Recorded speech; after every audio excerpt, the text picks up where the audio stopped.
Okay, I just feel like I needed to make a video on this just to kind of talk about this because I didn't find much out there to help me with this. But yeah, I used a slide hammer to pull the hub bearing off, and that ended up pulling off this portion of this Outback and ended up leaving this, you know, housing unit. And I was hammering away at this for a while with no success, and tried a bunch of different techniques, like use the bolt from the back here to use a slide hammer to pull this out, and that still didn't work.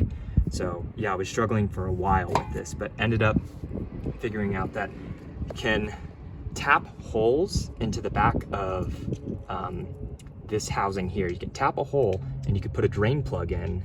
Let's see if I can pull this out here, but you can use a drain plug and kind of block this, so you can basically press this hub assembly out. So yeah, I ended up, let's see if I can get that, using a drain plug and a tap to tap this so I can get this plug into the back of the unit. So then I used 2 ball bearings to, you know, have some to fill the gap between those, and then use the screws from the back of which houses this to basically press this out.